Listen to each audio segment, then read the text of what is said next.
Hi, I am here today with Stacia Soldner from Organized Abode, here a locally owned Glenview business. Stacia's going to tell us what she does and why somebody would hire a professional organizer and what that process looks like and what they can actually do for you. So thank you for joining me in this mess today. Really appreciate your time. Thank you so much for having me, and I appreciate you putting yourself out there. It can be very vulnerable for people. Yeah, very embarrassing. So be sure to watch to the end of the video where Stacia gives her #1 organizing tip. Super life-changing. Okay, so what I do is I help people organize spaces in their home that for whatever reason those spaces are not working for them. And it's very similar to general interior design. We kind of come up with like what the end goal is for how the space should look as well as function for them. And I do a lot of like closets, a lot of pantries, sometimes garages, sometimes home offices, kitchens, all the spaces that we are in and day out that sometimes just because they're not organized in a way that we want, we don't feel calm or unhappy. Good going I feel into very them. unhappy in this pantry right now, right? Yeah. So I know I could do it myself. I know I could take the time, entire day plus, and organize this myself, but I don't want to. I can't. I don't have the resources. It's overwhelming. A majority of us, of course, we could do it ourselves, but it's like, what's holding you back? Why do people let things get like this and out of control? Like what, and then need a professional to help them. Yeah. So, the reasons are different for everybody. So with Vittoria, what I asked is, because there are many people that this space... 6 people in my family that use this space multiple times a day. And honestly, for that, it's really not one of those spaces that, you can get in here. There's shelf space for everything. You don't have a huge ton of stuff like piled on top of each other. Okay. It doesn't look visually pleasing. Right. Because, it just has a lot of different objects turned different ways and things like that, which could easily be tidied up. Right. So that's why I asked you, like, what do you not like about this space? Right. Well, for me, it feels very unorganized. It feels like a dumping ground. People just come in here. It's a very big pantry. I am very blessed. I love this room in my house in a way, too, because I can just throw stuff in here and shut the door, and I don't see it out in my main living space, which I try and keep tidy and clutter-free. So this is sort of my, our clutter behind the closed door. So for me, it just feels very unorganized, and I've been hesitant in doing this because there's 6 of us. There's 5 other people in the family, and I'm afraid if I'm going to spend all these resources and energy and getting it organized, it's going to be a mess again in a few days, and then I'm going to be really mad and want to kill my family.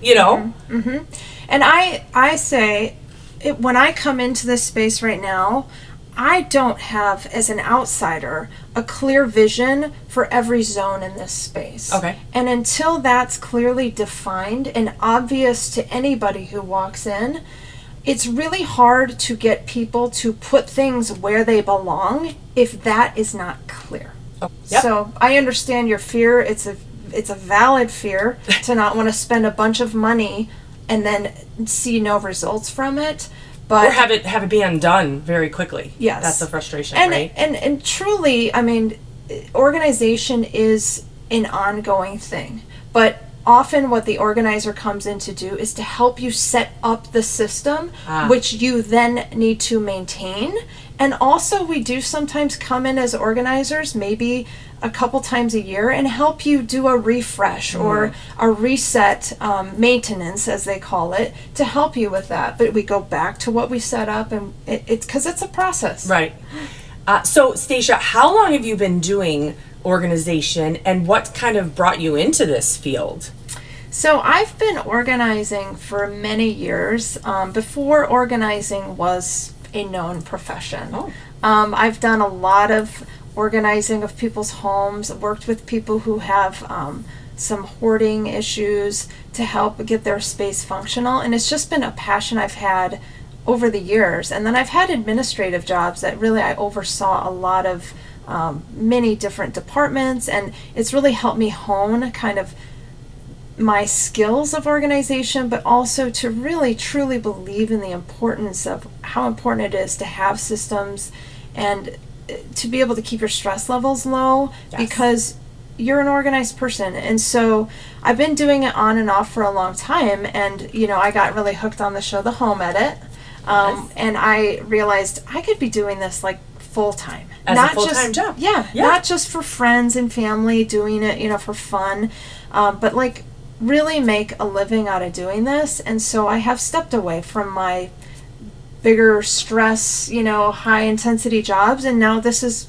what I do, and I love it. I love going in and helping people make their daily lives so much more peaceful, and getting that direct sense of like people coming to me and saying, you made a difference, like this is my life is so much simpler now, and it's very it's very rewarding. We all lead very chaotic, stressful lives, and there's nothing worse than trying to find something and it's hidden, or you don't know where it is, or you have to buy 25 of them because you misplaced them. So I feel like when you have an organized space, it saves you time in the end, and a lot of energy, and makes you a lot calmer. So exactly. And I believe truly in like being able to spend as much time as you can with doing the things that you love to do and being with the people that you love. So the less time you're spending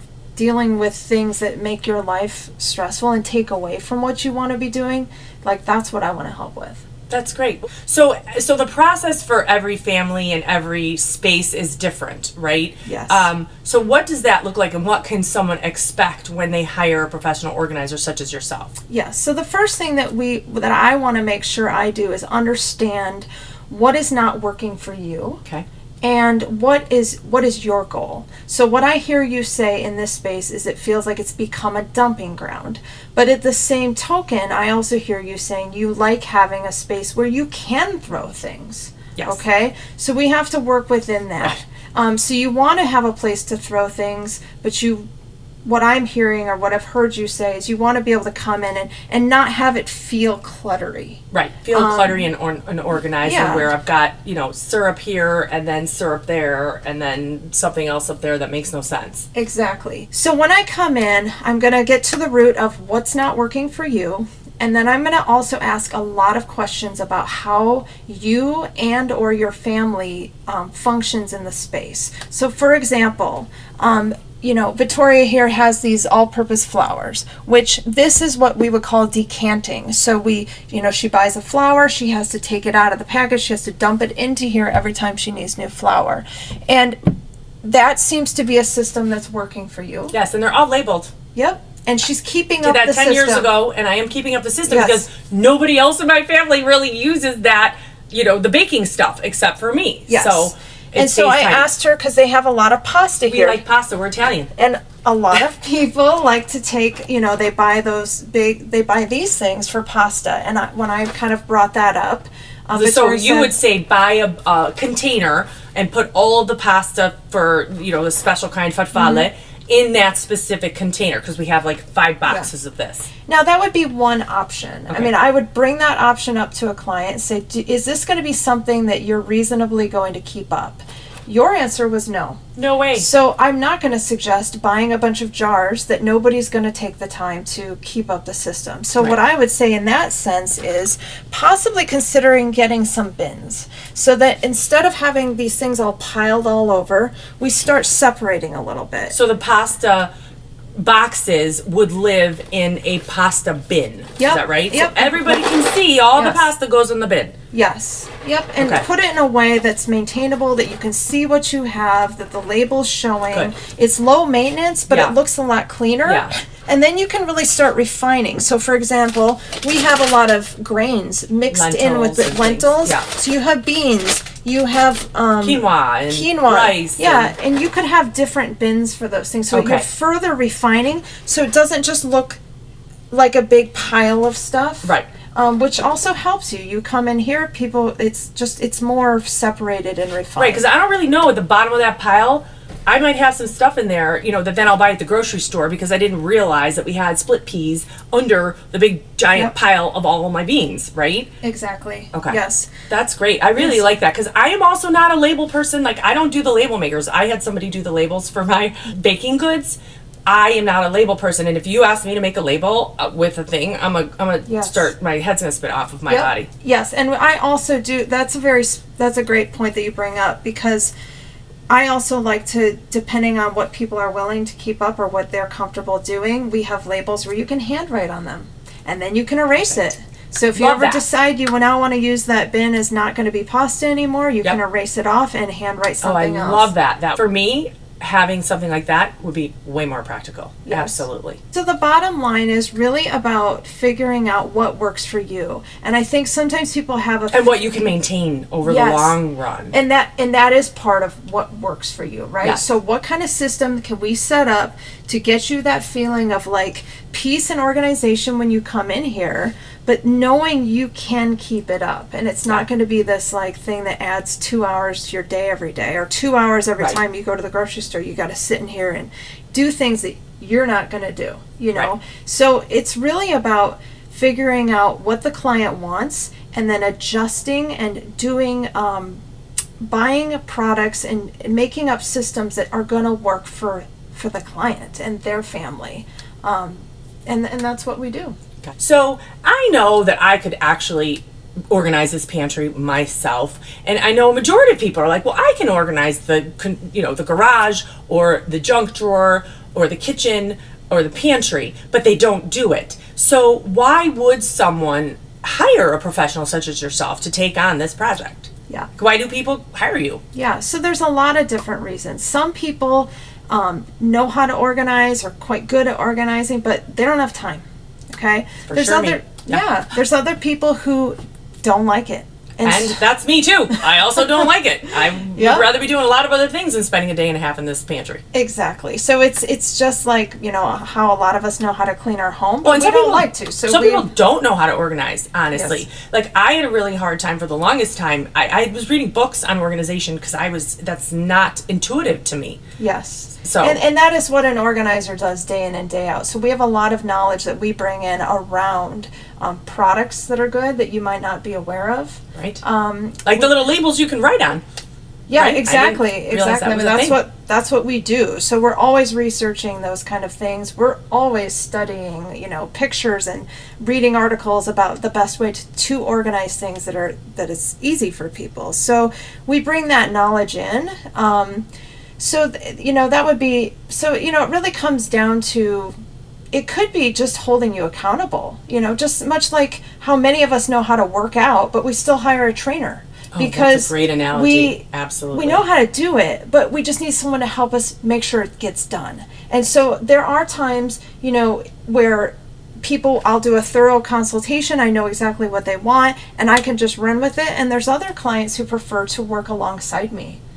Because they enjoy it, they have the time, but they need someone to help them get it done. And so that's what I'm there for. That's great. Mm-hmm. Wonderful. Mm-hmm. So now that we're nearly at the end of the video, Stacia, what is your number one organizing tip that you can tell us? All right. So my number one tip would be that every single object that you have needs a designated home. What's the number one question you get asked as an organizer? The number one question I get asked is, am I going to make people throw everything they own away? Oh, interesting. People are afraid of losing and having to get rid of their stuff. Yes. And my answer to that is no.